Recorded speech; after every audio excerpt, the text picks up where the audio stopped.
अंधेरा, खामोशी और एक कहानी। स्वागत है आपका टूंडस्तान में। रात 12 बजे तेज बारिश। इतनी तेज बारिश सामने कुछ दिखाई नहीं दे रहा था। तभी रोहित अपनी बाइक से शहर से बाहर जा रहा है। रास्ता सुनसान और खतरनाक।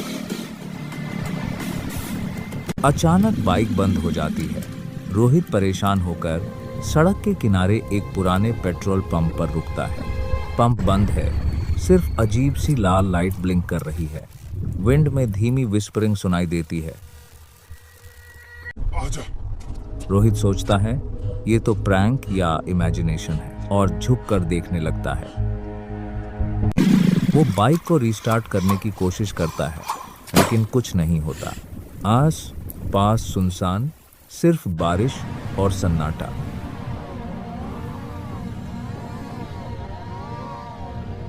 रोहित देखता है कि पंप की मशीन अचानक खुद चालू हो गई है और स्क्रीन पर लिखा है पेट्रोल नहीं, लेकिन तुम भर सकते हो अपनी जान।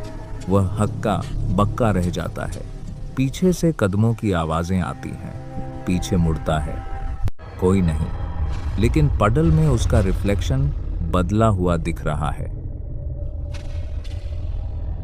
रोहित डिसाइड करता है कि वह पंप की दुकान चेक करेगा। जैसे ही वह दुकान में जाता है, ओल्ड बेल की आवाज बजती है और दुकान में पुरानी तस्वीरों में अचानक आंखें ब्लिंक करने लगती हैं। वो डर के मारे कदम पीछे खींचता है। तभी एक आदमी की सिलुएट सामने आती है, पर उसका फेस नहीं दिखता। आदमी विस्पर करता है, अब भागना बेकार है। रोहित डर के मारे बाइक पर चढ़ता है। जैसे ही बाइक स्टार्ट करता है, सड़क पर कोई शैडो कंटिन्यूअसली उसके साथ दौड़ रही है। बाइक फास्ट चलता है, पर हर मोड़ पर रोहित फोन से टॉर्च जलाता है। टॉर्च में दिखता है कोई नहीं, पर मिरर में शैडो उसकी बाइक की पीछे खड़ी है। रोहित फाइनली शहर की ओर पहुंचता है। जैसे ही वो सेफ समझता है, उसकी बाइक की मिरर में शैडो सडनली उसे टच करती है और वैनिश हो जाती है। स्क्रीन सडनली ब्लैक होती है और सिर्फ आवाज सुनाई देती है। अभी तुम्हारी कहानी शुरू हुई है।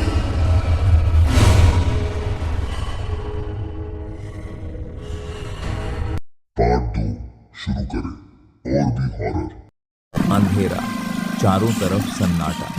रोहित की सांसें तेज चल रही थी। उसके कानों में अब भी वही आवाज गूंज रही थी।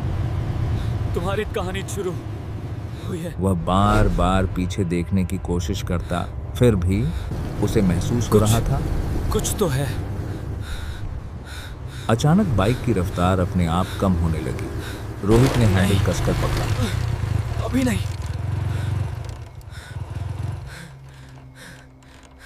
सड़क के दोनों ओर पुराने पेड़ खड़े थे, जैसे किसी अंतिम संस्कार को चुपचाप देख रहे हों।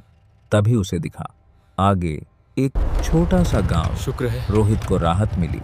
लाइटें जल रही थीं। कुछ घरों से धुआं उठ रहा यहाँ था। लोग मैं। कोई तो मिलेगा।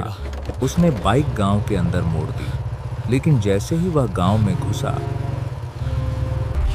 पीछे सड़क गायब हो गई। वह अचानक रुक गया। ये कैसे हो सकता है?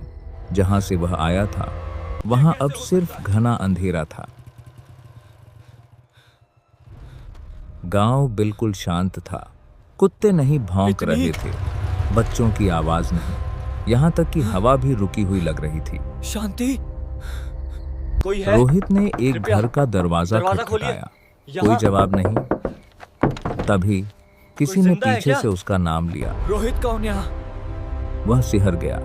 धीरे धीरे पलटा।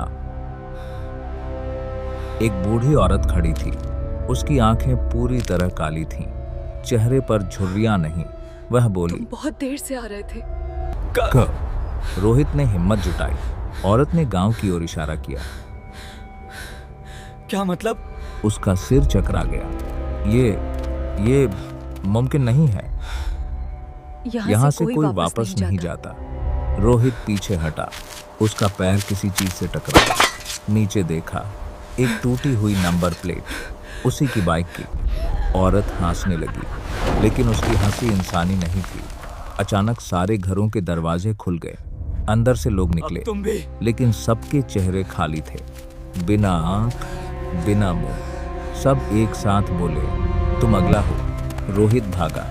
गांव की गलियां घूमती रहीं, मुड़ती रहीं, लेकिन हर रास्ता उसे उसी जगह वापस ले आता। ये थककर क्यों नहीं वह हो रहा? एक कुएं के पास गिर पड़ा। साया बोला, मैं तुमसे भाग नहीं रहा था रोहित, मैं तुम्हारे अंदर जाग रहा था। अचानक उसकी आंख खुली। वह अपने कमरे में था। सुबह हो चुकी थी, पसीने से भीगा हुआ सपना था। तभी उसके फोन पर एक संदेश आया, रात की सवारी के लिए धन्यवाद।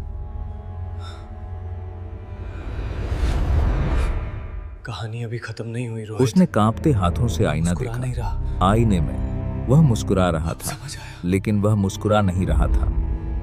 अंत नहीं, क्योंकि कुछ यात्राएं सड़क पर नहीं, आत्मा के अंदर शुरू होती हैं। अगर कहानी पसंद आई हो तो चैनल को सब्सक्राइब जरूर करें, क्योंकि अगली कहानी आपकी सोच बदल सकती है।